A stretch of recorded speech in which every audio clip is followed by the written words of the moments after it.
To everyone welcome to LTX classes. మనం ఈరోజు ఈ క్లాస్లో complete information about loss and damage అనేది క్లియర్గా చూద్దామా. క్లియర్. సో జనరల్గా మీరు వేరియస్ వీడియోస్, న్యూస్ అనాలిసిస్ అన్నీ కూడా వినుంటారు లాస్ అండ్ డ్యామేజ్ గురించి. అయితే ఇన్ఫర్మేషన్ అనేది చాలా జెన్యూన్గా London school of economics and political science site నుంచి తీసుకొని ఈరోజు మనం ప్రజెంట్ చేయడం అనేది జరుగుతుంది. సో నేను ఇక్కడ ఇన్ఫర్మేషన్ పెడుతున్నాను that is true, authentic, clear.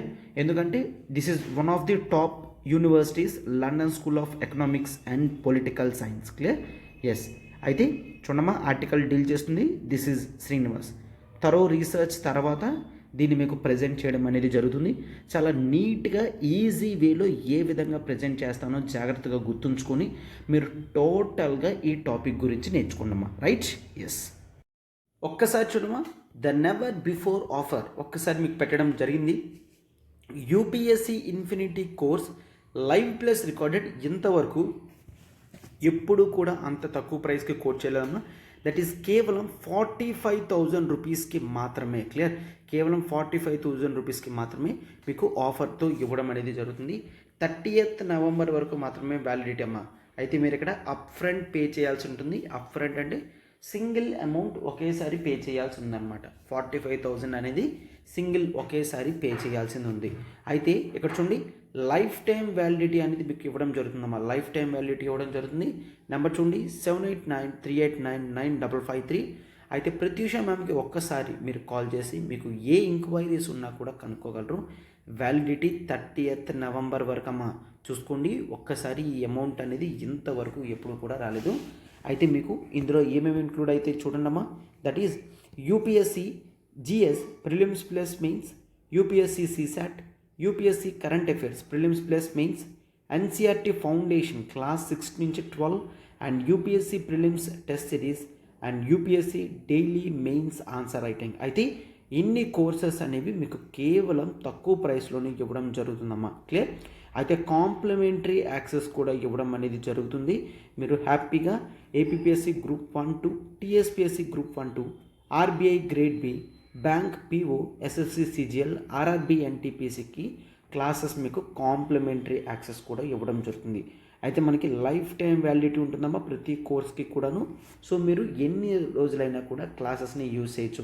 మిగిలిన వాళ్ళు 1-2 ఇయర్స్ మాత్రమే ఇస్తారు, బట్ మనం అన్లిమిటెడ్ టైం ఇవ్వడం అనేది జరుగుతుందన్నమాట. సో ఇక్కడ నెంబర్ చూడండి 7893899553. క్లియర్. సో ఒక్కసారి చూస్తే మీరు క్లాసెస్ డెమో కూడా చూసిన తర్వాత జాయిన్ అవ్వగలరాం. Clear. Yes. So it is about the loss and damage. Clear. Loss and damage. Simply loss and damage అంటే ఈజీగా మీరు రాసేటట్టు డెఫినేషన్ అదే చూడండి. This is the negative consequence. అవునా. లాస్ అండ్ డ్యామేజ్ అనేది ఖచ్చితంగా నెగిటివ్ కాన్సిక్వెన్సెస్ గురించి మాట్లాడుతుంది. అంటే negative effects. Clear. Negative effects of the climate change. Clear. So climate change యొక్క నెగిటివ్ ఎఫెక్ట్స్ అనేవి హ్యూమన్ బీయింగ్స్ మీద ఏ విధంగా పడుతుందో చూపించడమే ది లాస్ అండ్ డ్యామేజ్ అని చెప్తున్నారు. క్లియర్. సో క్లైమేట్ చేంజ్ వల్ల బోత్ హ్యూమన్ మీద అండ్ న్యాచురల్ ఎన్విరాన్మెంట్ మీద ఏ విధంగా ఎఫెక్ట్ పడుతుందో దాన్ని సింప్లీ లాస్ అండ్ డ్యామేజ్ అని అంటాం. అయితే first of all climate change అనేది it is changing the frequency. అయితే క్లైమేట్ చేంజ్ ఫ్రీక్వెన్సీని చేంజ్ చేయడం ఏంటి సార్ అంటే, క్లైమేట్ చేంజ్ ఎఫెక్ట్స్ అనేవి ఇంతవరకు కూడా కాస్త తక్కువగానే వచ్చాయి. ఫర్ ఎగ్జాంపుల్ లెట్స్ టేక్ ఒక నేషన్లో, ఒక కంట్రీలో ఎవ్రీ ఇయర్ జనరలీ వస్తే ఒక ఫ్లడ్స్ వస్తుంది అనుకోండి. వస్తే ఒకసారి మాత్రమే ఫ్లడ్స్ వస్తుంది. బట్ ఈసారి 3 times ఫ్లడ్స్ వచ్చాయనుకోండి. 3 times ఫ్లడ్స్ వచ్చిన ప్రతిసారి కూడా crores of rupees అనేది లాస్ అవుతుంది. అవునా. సో 3 times ఫ్లడ్స్ వచ్చాయంటే దీని ఫ్రీక్వెన్సీ అనేది అది చేంజ్ చేస్తున్నట్టే. అవునా కాదా. So geographical distribution of these extreme events కూడా చాలా స్పీడ్గా చేంజ్ అవుతుంది అని గుర్తుంచుకోండి. క్లియర్. అయితే వీటిలో మనకి చాలా ప్రమాదకరం కదమ్మా, లైక్ దీస్ స్టార్మ్స్ కానీ, అవునా, అండ్ ఆ తర్వాత ఫ్లడ్స్ కానీ, అండ్ ఆ తర్వాత generally we see that is heat waves. అవునా? హీట్ వేవ్స్ అంటే ఏంటి? హీట్ వేవ్స్ అంటే బికాజ్ ఆఫ్ ఇంక్రీజ్డ్ టెంపరేచర్స్, ఆ హీట్నెస్ అనేది టోటల్గా ఎక్కువ రోజులు ఆ హీట్నెస్ ఒకవేళ ఆ రీజియన్లో ఉంటే దాన్నే సింప్లీ హీట్ వేవ్స్ అని అంటాము. క్లియర్? అండ్ ఆ తర్వాత simply we can observe the sea level rise. Clear? Sea levels అనేవి పెరుగుతున్నాయి. సార్ సీ లెవెల్స్ ఎందుకు పెరుగుతున్నాయి అంటే క్లైమేట్ చేంజ్, టెంపరేచర్స్ పెరగడం వలన మంచులు కరగడం అనేది స్టార్ట్ అవుతుంది. మంచు కరిగిన నీరు అనేది సముద్రంలోకి వస్తుంది కదా. సో సముద్రం అనేది సెంటీమీటర్గా అది పెరగడం అనేది స్టార్ట్ అవుతుంది. అవునా? దాన్ని సీ లెవెల్ రైజ్ అని అంటాము. అండ్ ఆ తర్వాత we also see something about the ocean acidification. Clear? Ocean acidification. Okay, ocean acidification అనేది చూస్తాం. సార్ ఓషన్ ఎసిడిఫికేషన్ ఏంటి అంటే ఓషన్ అనేది మరి కాస్త యాసిడ్గా తయారవుతుందన్నమాట. జనరలీ ప్రతిదీ కూడా యాసిడా బేసా అనేది చెక్ చేస్తాం. అవునా? సో అయితే ఓషన్స్ అనేవి ఎసిడిటీగా తయారవుతుంది అంటే the more content of acids అనేవి దీంట్లో పెరుగుతున్నాయట. గుర్తుంచుకున్నామా? ఓషన్ ఎసిడిఫికేషన్ అయ్యింది అంటే ఓషన్స్లో ఉంటున్న యానిమల్ లైఫ్ అంతటికీ థ్రెట్ అవుతుంది. అండ్ ఓషన్లో ఉన్న ప్లాంట్ లైఫ్కి థ్రెట్ అవుతుంది. ఓషన్లో ఉన్న ది కోరల్స్, క్లియర్, కోరల్స్కి కూడా లైఫ్ అనేది పూర్తిగా ఎఫెక్ట్ అవుతుంది. అవునా? ఓషన్ ఎసిడిఫికేషన్ అనేది అసలు మంచిదే కాదు. అండ్ ఇది మాత్రమే కాదు, we also see the loss of biodiversity. Clear? Loss of diversity అనేది మనం అబ్జర్వ్ చేస్తాం. ఎన్విరాన్మెంటల్ డైవర్సిటీ అనేది తగ్గిపోతుంది. యానిమల్స్ అనేవి చనిపోతూ ఉంటాయన్నమాట. ఇది మాత్రమే కాదు, we also see the desertification. Desertification అంటే ఏంటమ్మా? మెయిన్లీ ది ఫెర్టైల్ ల్యాండ్స్ ఏవైతే ఉన్నాయో వాటి యొక్క డెజర్ట్ స్పేస్ అనేది పెరుగుతుంది. క్లియర్? సో అర్థమవుతుందా? అంటే నథింగ్ బట్ ఫెర్టైల్ ల్యాండ్స్ కూడా డిజర్ట్స్లా చేంజ్ అవుతుంటే దాన్ని డెజర్టిఫికేషన్ అని అంటాము. అంటే ఈరోజు చెట్లు మొక్కలు ఉన్న ప్రదేశం అనేది డెజర్ట్ లాగా మారితే డెజర్టిఫికేషన్ అని అంటామన్నమాట. ఇవన్నీ కూడా లాస్ అండ్ డ్యామేజ్ యొక్క రిజల్ట్స్ అన్నమాట. క్లియర్? సో అయితే ఎకనామిక్ డ్యామేజెస్ ఉంటాయి, నాన్ ఎకనామిక్ డ్యామేజెస్ ఉంటాయి. జనరలీ లాస్ అండ్ డ్యామేజ్లో మీరు ఎప్పుడూ కూడా కేవలం ఎకనామిక్ డ్యామేజెస్ అనే అనుకోవచ్చు. క్లియర్? సో అయితే చూడమ్మా, every one fails to add this point. Clear? But ఈ ఆర్టికల్లో పూర్తిగా దాని గురించి కూడా మాట్లాడడం జరిగింది. దట్ ఈస్ లాసెస్, డ్యామేజెస్ అనేవి ఎకనామిక్ డ్యామేజెస్ ఉంటాయి, నాన్ ఎకనామిక్ డ్యామేజెస్ ఉంటాయి. So first of all economic damages యొక్క ఎగ్జాంపుల్ ఏంటి అంటే ఫ్లడ్స్ రావడం వలన నా పంట మొత్తం కూడా పోయింది అని అనుకోండి. క్లియర్? సో క్రాప్ లాస్ ఏదైతే ఉందో that is the economic loss. But non economic damage ఏంటి సార్ అంటే హియర్ యూ జనరలీ పీపుల్ యొక్క హెల్త్ అనేది ఎఫెక్ట్ అవుతుంది. అంటే డైరెక్ట్గా ఎటువంటి ఎఫెక్ట్ కూడా ఎకానమీ మీద పడట్లేదు, బట్ దానికన్నా ఇంపార్టెంట్ అయిన హెల్త్ మీద అండ్ ఎకనామిక్ డ్యామేజెస్ కన్నా నాన్ ఎకనామిక్ డ్యామేజెస్ అనేవి చాలా డేంజర్. ఫర్ ఎగ్జాంపుల్ ఫ్లడ్స్ ఉన్నాయి, ఆ రోడ్డు మొత్తం కొట్టుకుపోయింది ఈవెంట్స్లో, స్టార్మ్స్ వల్ల. సో హ్యూమన్ యొక్క మొబిలిటీ అనేది తగ్గిపోతుంది. మానవుడు ముందులాగా అటు ఇటు తిరగడానికి అవ్వదు. అవునా? సో ఈ విధంగా హ్యూమన్ హెల్త్ కానీ మొబిలిటీ ఇట్లాంటివన్నీ తగ్గిపోతూ ఉంటాయి. అండ్ మెయిన్ ఇండిజీనియస్ నాలెడ్జ్ అనేది తగ్గిపోతుంది. ఇండిజీనియస్ నాలెడ్జ్ ఏ విధంగా తగ్గిపోతుంది అంటే లాస్ అండ్ డ్యామేజ్లో లెట్స్ టేక్ ఒక ఐలాండ్లో కొంతమంది ట్రైబల్ పీపుల్ ఉన్నారు. ఎవరికి తెలియని కొన్ని మెడిసినల్ ప్లాంట్స్ యొక్క యూసేజెస్ అనేవి వాళ్ళకి తెలుసు అనుకోండి. వాళ్ళు చనిపోయిన తర్వాత ఇంకా ఆ ఇన్ఫర్మేషన్ అనేది ఎవరి దగ్గరికి రాదు. అవునా? సో అందుకని ఇప్పుడు ఈ టైంలో ద లాస్ అండ్ డ్యామేజ్ గురించి ఎక్కువ ఇన్ఫర్మేషన్స్ అనేవి స్ప్రెడ్ అవుతున్నాయి అండ్ బాగా కరెంట్ అఫైర్స్లో మనం చూస్తున్నాం. అవునా? సో నెక్స్ట్ ఇయర్ GS3 ఎన్విరాన్మెంట్లో this is an important topic, అవునా? ఎస్.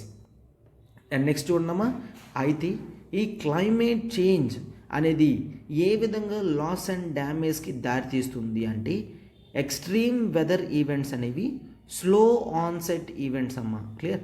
సో దానివల్ల హ్యూమన్ సొసైటీస్ అనేవి నార్మల్గా ఉంటూ ఉంటారు అండ్ సడన్గా ఒకేసారి పెరుగుతుందన్నమాట. అంటే టెంపరేచర్స్ అనేవి ఒకేసారి 10 degrees నుంచి 40కి పెరగవమ్మా. 20, 22, 25, 30, 35, 40, 45, 50 అలా కొద్దిగా పెరగడం అనేది చూస్తాము, క్లియర్? సో అయితే ఆ క్లైమేట్ చేంజ్ యొక్క main reasons are the anthropogenic reasons అని చూస్తాము. ఆంథ్రోపోజెనిక్ అంటే nothing but man or human, clear? Anthropogenic reasons అని చూస్తాము. అండ్ ఇది మాత్రమే కాదు, న్యాచురల్ క్లైమేట్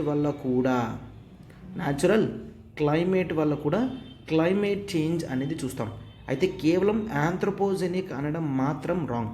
ఎస్, ఎమిషన్స్ అనేవి ఫ్యాక్టరీస్ లాంటివి నడిపిస్తూ మ్యాన్ చాలా ఎక్కువ పొల్యూషన్ చేస్తున్నాడు. బట్ న్యాచురల్ క్లైమేట్ అనేది తీసుకుంటే ఎగ్జాంపుల్ కింద we can take the geographical phenomenon of L నీనో condition గురించి చెప్తున్నారనమాట. అయితే ఎల్ నీనో కండిషన్ అంటే ఏంటి? ఎల్ నీనో కండిషన్ అనేది పెసిఫిక్ ఓషన్లో జరిగే ఒక జియోగ్రఫికల్ ఫినామినన్. గుర్తుంచుకోండి, పెసిఫిక్ ఓషన్లో జరిగే జియోగ్రఫికల్ ఫినామినన్. అయితే పెసిఫిక్ ఓషన్లో ఆస్ట్రేలియా ఎక్కడుంటుందో మీకు తెలుసు, అవునా? Australia, clear? సో ఆస్ట్రేలియాలో పక్కన ఉన్న పెసిఫిక్ ఓషన్ని మనం వెస్ట్ పెసిఫిక్ అని అంటాం. వెస్ట్ పెసిఫిక్ ఎందుకు అంటే ఒక్కసారి చూడమ్మా, మ్యాప్ అనేది ఏ విధంగా తీసుకుంటారు అంటే మీరు ఇక్కడ here you have to take this is Australia అని తీసుకుంటే దిస్ ఈజ్ సౌత్ అమెరికా అని తీసుకోవాలి, ఇది ఆస్ట్రేలియా అని తీసుకోవాలి. అండ్ ఈ మధ్యలో ఉన్నదంతా కూడా పెసిఫిక్ ఓషన్, అవునా? ఇక్కడంతా కూడా పెసిఫిక్ ఓషన్. అయితే ఎల్ నీనో ప్రకారం విండ్స్ అనేవి జనరల్లీ చేంజ్ అవుతూ ఉంటాయి. అంటే ఇలా వెళ్ళాల్సిన విండ్ అనేది ఇలా వెళ్ళి మెయిన్ సౌత్ అమెరికాలో, గుర్తుంచుకోండి, సౌత్ అమెరికాలో ఫ్లడ్స్ ఉంటాయి, ఆస్ట్రేలియాలో డ్రాట్ కండిషన్ అనేది ఉంటుంది. అయితే ఇది హ్యూమన్ చేసిన ఎఫెక్ట్ కాదు, క్లైమేటిక్ ఎఫెక్ట్, న్యాచురల్గా ఎన్విరాన్మెంటల్ ఎఫెక్ట్స్ అనేవి దీన్ని మనం కంట్రోల్ చేయలేం. అర్థమైందమ్మా? ఎల్ నీనో అంటే ఎల్ నీనో అనేది పెసిఫిక్ ఓషన్లో జరిగే ఒక క్లైమేటిక్ చేంజ్ అన్నమాట. జనరలీ బ్లూ కలర్లో వెళ్ళాల్సిన విండ్స్ అనేవి రెడ్ కలర్లో చూసారు కదా, ఆపోజిట్లో ట్రావెల్ చేస్తూ విండ్ మూమెంట్ అనేది చేంజ్ చేస్తూ వర్షాలు పడని చోట వర్షాలు పడేటట్టు చేసి రెగ్యులర్గా పడే చోట అసలు వర్షాలు లేకుండా చేస్తుంది. సో ఎప్పుడైతే మెయిన్ ది క్లైమేట్ అనేది విండ్స్ అనేది ఆస్ట్రేలియా నుంచి సౌత్ అమెరికాకు వెళ్ళిపోతాయో ఆస్ట్రేలియాలో ఇంకా డ్రాట్ మాత్రమే మిగులుతుంది. గుర్తుంచుకున్నామా? This is completely the climatic effect. Human ఎటువంటి రోల్ కూడా ప్లే చేయలేదు. అంటే లాస్ అండ్ డ్యామేజ్కి ఈ approach attributional approach or attribution science అని అంటారు, క్లియర్? సో ఈ లాస్ అండ్ డ్యామేజ్, ఈ క్లైమేటిక్ ఫినామినన్స్ అన్నిటినీ కూడా చూడమ్మా, ఎట్రిబ్యూషన్ సైన్స్ అని అంటాం. అంటే ఈరోజు జరుగుతున్న ప్రతి క్లైమేటిక్ చేంజ్ ఎఫెక్ట్కి కూడా ఖచ్చితంగా ఫ్లడ్స్ వచ్చాయి ఆర్ డ్రాట్ వచ్చింది, ఇంకే సునామీ వచ్చింది, స్టార్మ్స్ వచ్చాయి, ప్రతి దానికి కూడా మనం కారణం దీన్ని ఎట్రిబ్యూషన్ అని అంటారు. దీనికి కారణం నువ్వే అంటే you are the attributed person for this అని మీనింగ్ అనమాట, క్లియర్? సో అయితే కారణం అనేది కంప్లీట్లీ క్లైమేట్ చేంజ్ అని చెప్తున్నారు. అంటే 2 గంటలు పడాల్సిన వర్షం అనేది 6 గంటలు పడి ఫ్లడ్స్ కింద క్రియేట్ చేసింది అంటే దానికి కారణం క్లైమేట్ చేంజ్ అని చెప్తున్నారు. సో ఎట్రిబ్యూషన్ సైన్స్ అనేది బాగా గ్రో అవుతుంది. అంటే ప్రతి ఒక్కరూ కూడా లాస్ అండ్ డ్యామేజ్ అనేది ఈ క్లైమేట్ చేంజ్ వల్ల జరుగుతుంది. అండ్ ఈ క్లైమేట్ చేంజ్ కూడా ఎవరి వల్ల జరుగుతుంది? హ్యూమన్ వల్ల జరుగుతుంది. అంటే ఎట్రిబ్యూషన్ సైన్స్లో main cause of the reason ఎవరు? ఇట్ ఈజ్ కంప్లీట్లీ హ్యూమన్స్ అని తీసుకుంటారు. Clear? So this is very important అన్నమాట. అర్థమైంది కదమ్మా? సో అయితే రాయిటర్స్ ఇచ్చిన ఇన్ఫర్మేషన్ ఏంటో ఒక్కసారి చూడండి అమ్మా. క్లియర్? అయితే recent examples of extreme weather events అనేవి చూడండి. రీసెంట్గా పాకిస్తాన్లో ఫ్లడ్స్ అనేవి వచ్చాయి. అవునా? రీసెంట్గా అంటే 2022 ఈ ఇయర్లోనే పాకిస్తాన్లో ఫ్లడ్స్ అనేవి వచ్చాయి. అయితే పాకిస్తాన్లో ఫ్లడ్స్ అనేవి మీరు ఒక్కసారి అబ్జర్వ్ చేస్తే వాళ్ళకి దాదాపుగా $40 బిలియన్ దాకా లాసెస్ అనేవి తీసుకొచ్చాయి. Okay, so this is completely climate change వల్ల వచ్చిన ఫ్లడ్స్ అనేవి అర్థమవుతుంది. అయితే ఇన్ జనరల్గా కూడా క్లైమేట్ చేంజ్ వల్ల వచ్చే ఫ్లడ్స్ అనేవి చూడండి 50% నుంచి 75% దాకా పెరిగాయి. అంటే సో జనరలీ 2-3 వచ్చే ఫ్లడ్స్ అనేవి ఇప్పుడు 4-5 ఫ్లడ్స్ దాకా పెరుగుతున్నాయి. That is purely because of climate change అనేది తెలుస్తుంది. అయితే ఈ ఫ్లడ్స్ వలన దాదాపుగా 33 మిలియన్ పీపుల్ ఎఫెక్ట్ అవుతున్నారంట. క్లియర్? 33 మిలియన్ పీపుల్ ఎఫెక్ట్ అవుతున్నారు. అండ్ సమ్వేర్ అరౌండ్ 1600 లైఫ్స్ అనేవి పాకిస్తాన్ కోల్పోవడం జరిగింది. క్లియర్? 1600 లైఫ్స్ కోల్పోయారు. 33 మిలియన్ పీపుల్ ఎఫెక్ట్ అయ్యారు. దాదాపుగా 2 మిలియన్ హౌసెస్ అనేవి డ్యామేజ్ అయ్యాయి. 2 million houses. As this is very latest information, ఎవరికైనా కూడా తెలుస్తుంది. క్లియర్? ఎస్. అండ్ దాదాపుగా it has wasted the 18,000 square kilometres farm area. 18,000 square kilometres crop land. అంటే ఎంత పంట నష్టం వచ్చిందో మీరు ఎక్స్పెక్ట్ చేయండి అమ్మా. అండ్ ఇది మాత్రమే కాదు, టోటల్గా ఈ క్రాప్ లాస్ మాత్రమే, క్రాప్స్ కోల్పోవడం వల్ల సమ్వేర్ అరౌండ్ 2.3 బిలియన్ దాకా కోల్పోయారు. అంటే $40 బిలియన్ లాస్ అవ్వడం అనేది ఏ నేషన్కి అయినా కష్టమే. పాకిస్తాన్ అనేది ఇప్పటికీ ఒక డెవలపింగ్ కంట్రీ కాబట్టి అంత అమౌంట్ ఆఫ్ లాస్ అనేది పాకిస్తాన్ తట్టుకోలేదు. సో దీన్ని బట్టి మనకు క్లియర్గా అర్థమవుతుంది క్లైమేట్ చేంజ్ అనేది ఏ విధంగా లాసెస్ తీసుకొస్తుందో. అయితే వల్నరబుల్ కంట్రీస్లోనే ఎక్కువ ఎఫెక్ట్స్ అనేవి ఉంటాయమ్మా. క్లియర్? వల్నరబుల్ కంట్రీస్ అంటే మెయిన్ క్లైమేట్ చేంజ్ ఇంపాక్ట్ అనేది ఫస్ట్ ఆఫ్ ఆల్ ఈ నేషన్స్లోనే కనిపిస్తుంది. అందులో మెయిన్ పాకిస్తాన్ ఒకటి, అండ్ కొన్ని ఐలాండ్ కంట్రీస్ కూడా ఎక్కువగా క్లైమేట్ చేంజ్ ఎఫెక్ట్స్ అనేవి ఇనీషియల్గా వాళ్ళకే ఉంటాయన్నమాట. క్లియర్? ఎస్. అయితే ఇదంతా జరిగిన తర్వాత మెయిన్ ఈ ఎక్స్ట్రీమ్ ఈవెంట్స్ని మిటిగేట్ చెయ్యాలి అని అర్థమైంది. మిటిగేట్. క్లియర్? మిటిగేట్ చెయ్యాలి. అండ్ ఆ తర్వాత we have to adapt to. Clear? Adapt to climate change అంటే క్లైమేట్ చేంజ్కి అనుగుణంగా మన బిహేవియరల్ చేంజెస్ కూడా మారాలి. దాన్ని అడాప్టేషన్ అని అంటారు. క్లియర్? సో క్లైమేట్ అడాప్టేషన్ మనం చేసుకుంటే మాత్రమే ఈ లాస్ అండ్ డ్యామేజెస్ లాంటివి తగ్గించగలము. అంటే పొల్యూషన్ వల్ల మెయిన్ ఆర్ ఎమిషన్స్ వల్ల క్లైమేట్ చేంజ్ అవుతుంది అనుకోండి. సో స్టబుల్ బర్నింగ్ ఉంది. స్టబుల్ బర్నింగ్ వల్ల క్లైమేట్ చేంజెస్ అనేవి జరుగుతున్నాయి. ఎందుకంటే హయ్యర్ అమౌంట్ ఆఫ్ ఎమిషన్స్ కానీ కార్బన్ డైఆక్సైడ్స్ ఇట్లాంటివన్నీ కూడా రిలీజ్ అవుతున్నాయి. సో క్లైమేట్ చేంజ్ని అడాప్టివ్ మెషర్గా కింద తీసుకొని ఫ్లడ్ మెయిన్ ఈ స్టబుల్ బర్నింగ్ లాంటివి పూర్తిగా ఆపేయాలి అని చూస్తాం. అర్థమవుతుంది కదమ్మా? సో మెయిన్ ఇక్కడ దీని గురించి చెప్తున్నారనమాట. అండ్ చూడమ్మా, ఈ అడాప్టేషన్కి వెళ్ళడం అంత ఈజీ కాదు. వేరియస్ రిపోర్ట్స్ స్పీక్ ఇది చాలా కాస్ట్లీ. అయితే చూడండి, అడాప్టేషన్ కాస్ట్ ఏ విధంగా ఉంటాయంటే ఒక డెవలపింగ్ కంట్రీ ఇటువంటి అడాప్టేషన్ కాస్ట్కి వెళ్ళాలి అంటే సమ్వేర్ అరౌండ్ $300 to $600 బిలియన్ అవుతుంది అని చెప్తున్నారనమాట. ఎప్పటికీ 2030కి. Clear?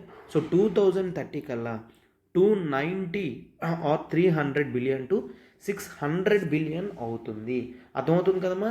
Adapt to climate change అంటే సార్ అయితే స్టబుల్ బర్నింగ్ చేయకపోతే అది ఏం చేయాలి? ఆ స్టబుల్ని వేరియస్ విధాలుగా డైవర్సిఫైడ్ యూజెస్ అనేవి కనిపెట్టి వాటిని యూజ్ చేయాలి. అవునా, మనం కూడా చాలాసార్లు డిస్కస్ చేసుకున్నాం. ఆ స్టబుల్ అంటే మెయిన్ అగ్రికల్చర్ పంట కోత అయిపోయిన తర్వాత కింద ఏదైతే మిగులుతుందో దాన్ని స్టబుల్ అని అంటాం. అవునా, సో దాన్ని పూర్తిగా యూజ్ చేసుకునేటట్టుగా మనం చేసుకోవాలి. అంటే మెయిన్ యానిమల్స్కి ఫుడ్ కింద కానీ ఇట్లాంటివన్నీ కూడా మనం చూస్తామన్నమాట. Right, yes. సో అయితే ఇంత ఇంపార్టెంట్ అయిన ఈ విషయం మీరు ఒక్కసారి చూడండి. మెయిన్ ఈ 2030 వరకు మాత్రమే 600 బిలియన్. ఒకసారి 2050 అయ్యింది అంటే ఈ అడాప్టేషన్ కాస్ట్ అనేవి $1 ట్రిలియన్ దాకా అవుతుంది అని చెప్తున్నారు. $1 ట్రిలియన్ అమ్మా. So this is very high amount అనమాట. ఇది చాలా పెద్ద మొత్తం అమౌంట్. క్లియర్. సో ఇట్లాంటివి జరగకూడదు అని చెప్పి first of all they have gone for the discussions. Clear. So ఇనీషియల్గా డిస్కషన్స్ అనేవి జరిగాయి. అయితే డిస్కషన్స్లో పూర్తిగా అర్థమైంది దట్ ఈజ్ ఈరోజు చూస్తున్న ఎమిషన్స్ అన్నీ కూడా all these are historical emissions. Historical emissions అంటే నథింగ్ బట్ హిస్టరీలో డెవలప్డ్ కంట్రీస్ వాళ్ళు ఇండస్ట్రియల్ రెవల్యూషన్ టైంలో ఎక్కువ ఇండస్ట్రీస్ని పెట్టుకోవడం అనేది జరిగింది. ఆ ఇండస్ట్రీస్ గ్రో అవుతున్నప్పుడు it has produced lot amount of carbon dioxide. అంటే వాళ్ళు ఎమిషన్స్ చేసి వాళ్ళు బెనిఫిట్ అనేది పొందిన తర్వాత ఇప్పుడు మెయిన్ డెవలపింగ్ కంట్రీస్ని ఇంకా ఎమిషన్స్ చెయ్యొద్దు అనడం అనేది చాలా ఘోరం. అవునా, so that is very wrong. అంటే అడ్వాంటేజ్ అనేది ఒకరు తీసుకొని దాని యొక్క బర్డెన్ మాత్రం వేరే ఒకరితో పంచుకోవడం అనేది that is very wrong. Right. So ఈ హిస్టారికల్ ఎమిషన్స్కి కారణమైన డెవలప్డ్ కంట్రీస్ ఈ లాస్ అండ్ డ్యామేజ్కి పే చేయాలి అని చెప్తూ ఫస్ట్ టైం చూసుకుంటే they have completely negotiated.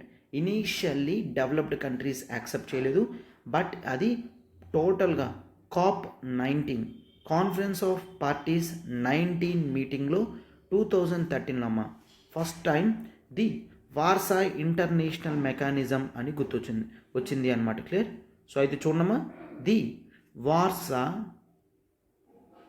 International mechanism. Clear. Warsaw international mechanism for loss and damage అనేది 2013లో తీసుకొచ్చారు. బట్ అయినప్పటికీ కూడా పూర్తిగా డెవలప్డ్ కంట్రీస్ ఏ విధమైన బాధ్యత కూడా తీసుకోలేదు. But developing and under developed countries మాత్రం ఈ లాస్ అండ్ డ్యామేజ్ని హయ్యర్ ఇంపార్టెన్స్గా తీసుకున్నారు. ఎందుకంటే they want the fairness and equity. గుర్తుంచుకోండి, they want the fairness and equity. Fairness అంటే మెయిన్ ఎవరైతే ఎమిషన్స్ చేశారో వాళ్ళే పనిష్మెంట్ పే చేయాలి. అవునా, ఎమిషన్స్ చెయ్యని వాళ్ళు ఎందుకు పే చేయాలి? That is fairness. ఈక్విటీ అంటే ఏంటమ్మా, ఎవరైతే లో లెవెల్లో ఉన్నారో వాళ్ళకే ఎక్కువ సపోర్ట్ ఉండాలి. ఆల్రెడీ గ్రో అయిన వాళ్ళకి మరి సపోర్ట్ ఇవ్వకూడదు అని చెప్తున్నారనమాట. క్లియర్. దాన్ని ఫెయిర్నెస్ అండ్ ఈక్విటీగా మనం పరిగణించడం అనేది జరుగుతుంది. ఓకే. సో డెవలప్డ్ కంట్రీస్ క్లియర్గా మేము పే చెయ్యము అని చెప్తే డెవలపింగ్ కంట్రీస్ మాత్రం ఫెయిర్నెస్ అండ్ ఈక్విటీ అనేది ఎన్విరాన్మెంట్లో ఉండాలి అని చెప్తూ ఈ టోటల్ లాస్ అండ్ డ్యామేజ్ని వాళ్ళే పే చేయాలి అని అనుకున్నారనమాట. క్లియర్. అండ్ గుర్తుంచుకున్నామా, మెయిన్ దీని ప్రకారం they also thought something that is ఈ అడాప్టేషన్కి వీటికి ఖర్చు మాత్రమే కాదు, it requires lot of knowledge also. అవునా. So they want loss and damage in developing countries should be cleared by enhancing the knowledge of risk management. Clear. Enhancing the knowledge of risk management. ఏ విధంగా రిస్క్ని manage చేయాలి అన్న knowledge developed countries వాళ్ళు చేసి developing కంట్రీస్తో పంచుకోవాలి. అంటే research బాధ్యతలు అవన్నీ కూడా డెవలప్డ్ కంట్రీస్కి ఇచ్చారు. ఎందుకంటే వాళ్ళకి ఇన్ జనరల్గా రీసెర్చెస్ జరుగుతూ ఉంటాయి కాబట్టి here now they want to enhance the knowledge of risk management అని చెప్తున్నారనమాట. క్లియర్. అండ్ ఇది మాత్రమే కాదు, they are strengthening the cooperation. Clear. They want the strengthening the cooperation. ఏ విధమైన కోఆపరేషన్ అయితే ఉందో దాన్ని మరింత ముందుకు తీసుకొని వెళ్ళాలి అని అనుకుంటున్నారనమాట. అయితే మెయిన్ దే వాంట్ ది మాటలు మాత్రమే కాదు, developing countries require the action and support from developed countries నుంచి పూర్తి యాక్షన్ అండ్ సపోర్ట్ అనేది కావాలి. లైక్ ఫినాన్స్ కానీ, టెక్నాలజీ కానీ, కెపాసిటీ బిల్డింగ్ కూడా జరగాలన్నమాట. క్లియర్? సో చూడండి, ఏ విధమైన సపోర్ట్ కావాలి అంటే ఈ సపోర్ట్ అనేది ఫినాన్షియల్ సపోర్ట్ ఉండాలి, అండ్ టెక్నికల్ సపోర్ట్ ఉండాలి. Financial support, technical support, and next capacity building అంటే స్కిల్స్ ఒకవేళ లేకపోతే ఆ స్కిల్స్ బిల్డింగ్ మెషర్స్ కూడా వీళ్ళు తీసుకోవాలి. అంటే ఆ కంట్రీలో ఉన్న పీపుల్కి వాళ్ళ యొక్క కెపాసిటీస్ కూడా పెంచాలి. క్లియర్? ఎస్. అయితే వీటన్నిటి మీద కూడా చర్చ అనేది జరిగింది. అంటే నాలెడ్జ్, రిస్క్ మేనేజ్మెంట్ కానీ, కోఆపరేషన్ స్ట్రెంథెన్ చేయడం కానీ, యాక్షన్ అండ్ సపోర్ట్ కానీ, వీటన్నిటి మీద చర్చ జరిగింది. దట్ మెయిన్ 2015లో ప్యారిస్ అగ్రిమెంట్, క్లియర్ గుర్తుంచుకోండి, 2015 ప్యారిస్ అగ్రిమెంట్లో తీర్మానించుకున్నారు. And they have got the article 8. Clear? Article 8ని ప్యారిస్ అగ్రిమెంట్లో పెట్టేటట్టు ట్రై చేశారు. అంటే దీని ప్రకారం అట్లీస్ట్ డెవలపింగ్ కంట్రీస్ ఇలా అన్నీ చెప్తే డెవలప్డ్ కంట్రీస్ ఏదో ఒక రోజు చేస్తాయి కదా అని. అయితే ఇవన్నీ కూడా డెవలపింగ్ కంట్రీస్ అడిగినమమ్మా, డెవలప్డ్ కంట్రీస్ చేస్తాను అని ఇంకా చెప్పలేదు. They are asking. Risk management knowledge కావాలి, కోఆపరేషన్ కావాలి, సపోర్ట్ కావాలి అని డెవలపింగ్ కంట్రీస్ అడుగుతున్నారు. But developed countries as of now ఇప్పుడు 2015 కల్లా ఏది కూడా చెప్పలేదు. క్లియర్? బట్ మీరు 2022 చూసుకుంటే, clear, 2022 clear. So 2022 conference meeting అనేది ఈజిప్ట్లో జరిగింది. దీంట్లో COP27 దిస్ ఈస్. అయితే COP27లో nations have accepted the agenda of loss and damage. అంటే they are willing to go for this. Clear? Loss and డ్యామేజ్కి ఎక్స్ట్రా ఫండ్ కూడా పెట్టడం జరిగింది. దాన్నే లాస్ అండ్ డ్యామేజ్ ఫండ్ అని అంటాము. అయితే ఈ ఫండ్లో మెయిన్ ఇంపార్టెంట్ ఇంప్లిమెంటేషన్ కావాల్సిన అమౌంట్స్ అంతా కూడా డెవలప్డ్ కంట్రీస్ ఇస్తారు. They accepted. C as of now every year దాదాపుగా 500 బిలియన్, క్లియర్, 500 బిలియన్ దాకా కూడా అమౌంట్ రేస్ చేయాలి అనుకుంటున్నారు. అంటే ఎవ్రీ ఇయర్ 500 బిలియన్ పుల్అప్ చేయాలి. అండ్ ఆ నెక్స్ట్ నెక్స్ట్ ఇయర్స్ నుంచి 200 బిలియన్ ఎవ్రీ ఇయర్ యాన్యువల్లీ పెరగాలి. అంటే ఈ సంవత్సరం 500 బిలియన్ అయితే next year 700 billion, and next year 900 billion, and next year 1100 billion, అలా పెంచుకుంటూ వెళ్ళాలి అని చెప్తున్నారనమాట. ఎందుకంటే మెయిన్ ఈరోజు ఉన్న ఎకానమీ, ఈరోజు ఉన్న కోల్ ఎమిషన్స్, ప్రొడక్షన్స్ అన్నీ చూసుకుంటే చాలా స్పష్టంగా అర్థమైంది. ఈరోజు యూజ్ చేస్తున్న కోల్ నుంచి, క్లియర్, ఈరోజు యూజ్ చేస్తున్న కోల్ నుంచి మెయిన్ తక్కువ కోల్కి రావాలి అంటే కోల్ ట్రాన్స్ఫర్మేషన్ జరగాలి. ఆర్ కోల్ నుంచి లో కార్బన్ ఎకానమీ, కార్బన్ నుంచి లో కార్బన్ ఎకానమీకి రావాలి అంటే ఇట్ రిక్వైర్స్ వరల్డ్ అంతా కూడా at least $4 to 6 trillion A year. అంటే ఇది కూడా సంవత్సరానికి కావాల్సిందమ్మా. కేవలం ఒక్కసారి 4 to 6 ట్రిలియన్ పెడితే సరిపోతుంది అంటే అనుకుంటారు అందరూ. బట్ ప్రతి సంవత్సరం 4 to 6 ట్రిలియన్ అనేది రిక్వైర్మెంట్లో ఉంటుంది అని గుర్తుంచుకున్నామా. క్లియర్? సో అందుకని ఇక్కడ చాలా క్లియర్గా చెప్తున్నారు. ఈ ఫండింగ్ ఏదైతే 2020లో యాక్సెప్ట్ చేశారో L&D ఫండ్ అనేది, అది ప్రాపర్గా గ్లోబల్ ట్రాన్స్ఫర్మేషన్కి హెల్ప్ చేసుకుందాము. కాంప్రహెన్సివ్ ట్రాన్స్ఫర్మేషన్ అనేది ఇంపార్టెంట్. క్లియర్?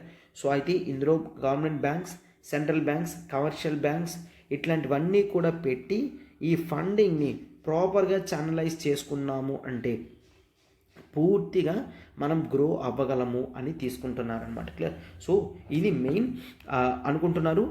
అయితే మెయిన్ చాలామంది క్రిటిసైజ్ చేస్తున్నారనమాట. దట్ ఈజ్ 2015 నుంచి కూడా అనుకుంటున్నారు అట్లీస్ట్ $100 బిలియన్ అనేది క్లైమేట్ చేంజ్ వైపు తీయాలని. అయితే 100 బిలియన్కే దిక్కు లేదు, కానీ ఇప్పుడు 700 బిలియన్ దాకా మెయిన్ అమౌంట్ పూల్ అప్ చేస్తారా అని అడుగుతున్నారనమాట. Clear? So that is the one of the main important one. Clear? So అయితే ఇప్పుడు మీరు ఇక్కడ జాగ్రత్తగా అబ్జర్వ్ చేస్తే next Reuters, clear, the global leading news agency Reuters ఇచ్చిన ఇన్ఫర్మేషన్ అనేది చూపించిన తర్వాత మనం ఏ విధంగా క్లైమేట్ చేంజ్ అనేది ఇంటర్నేషనల్ లెవెల్లో, రీజనల్ లెవెల్లో, నేషనల్ లెవెల్లో, లోకల్ లెవెల్లో ఏ విధంగా అడ్రస్ చెయ్యాలి అనేది స్పష్టంగా చూపిస్తున్నారు. దాన్ని నేను మీకు చూపిస్తాను, జాగ్రత్తగా రాసుకున్నామా. That is completely information taken from the London school of Economics. Clear? Yes. చూడమ్మా, what is loss and damage? It is simply the costs already incur climate weather extremes వలన. క్లియర్? క్లైమేట్ వల్ల వచ్చే ఎక్స్ట్రీమ్ ఈవెంట్స్ వలన వచ్చిన లాసెస్ని loss and damage అని అంటారు. And ఈ funding ఏదైతే ఉందో ఇంతవరకు కార్బన్ డైఆక్సైడ్ ఎమిషన్స్ని తగ్గించడానికి మాత్రమే యూజ్ చేసేవారు. అండ్ కేవలం 1/3 మాత్రమే అడాప్టేషన్కి యూజ్ చేసేవారు అన్నమాట. క్లియర్? సో ఫ్యూచర్లో ఎటువంటి క్లైమేట్ ఎఫెక్ట్స్ అనేవి రావద్దు అని అడాప్టేషన్ మెషర్స్కి యూజ్ చేసేవి. క్లియర్? అయితే loss and damage funding is expected to cover the cost of damage that countries cannot avoid or adapt to. Clear? So అందుకని at least loss and damage fund ఉంది అంటే కనీసం ఆ లాసెస్ని కొంతవరకు కవర్ చేస్తుంది. అయితే 55 వల్నరబుల్ కంట్రీస్ అన్ని కూడా రిపోర్ట్ చెప్తున్నారు climate linked losses in the last 2 decades టోటల్డ్ $525 billion or $20 of their collective GDP. Clear?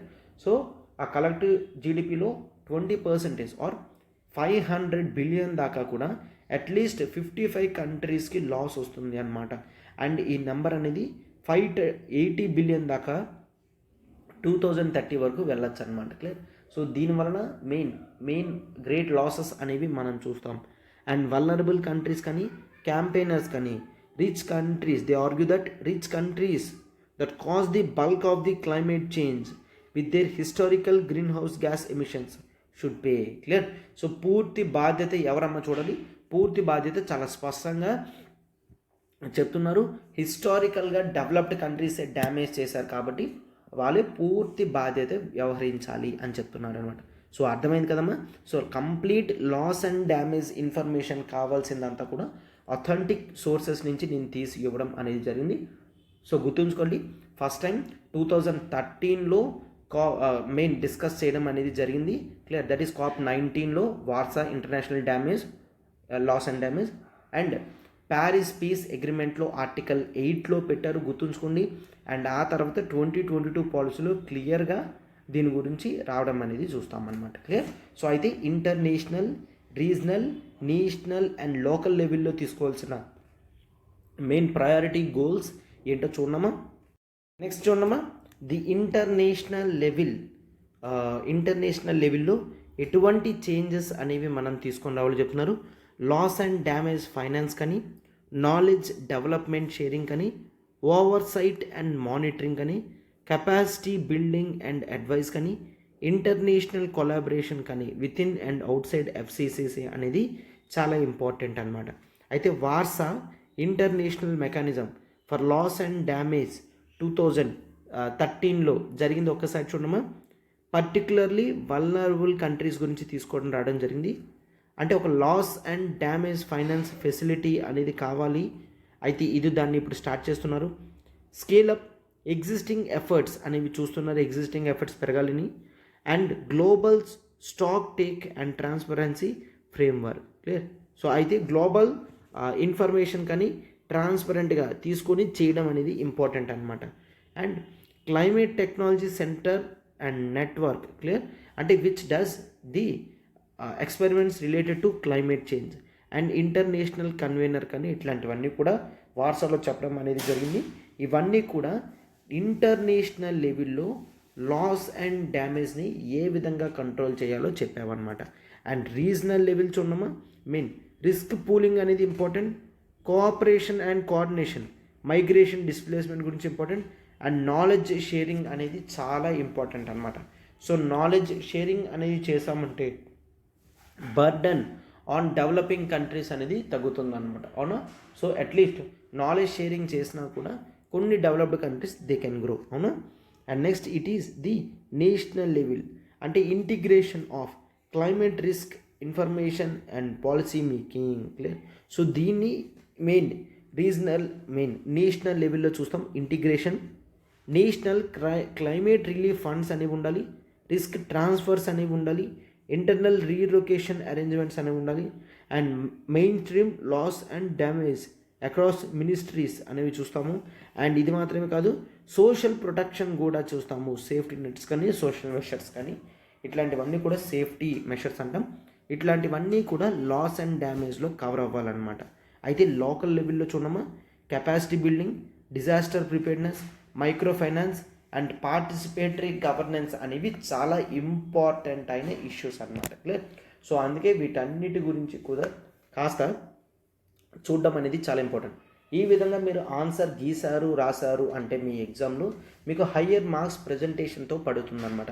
International లెవెల్లో, రీజనల్ లెవెల్లో, నేషనల్ లెవెల్లో, లోకల్ లెవెల్లో ఏ విధమైన చేంజెస్ అనేవి జరగాలి, ఏ విధంగా మనం లాస్ అండ్ డ్యామేజ్ని మిటిగేట్ చెయ్యాలి అని చెప్తున్నారనమాట, క్లియర్. సో కంప్లీట్గా పూర్తిగా మీకు అప్పుడు అర్థమైంది కదమ్మా. ఎస్. సో మెయిన్స్ క్వశ్చన్ అనేది చూడమ్మా, that is loss and damage require the participation from international level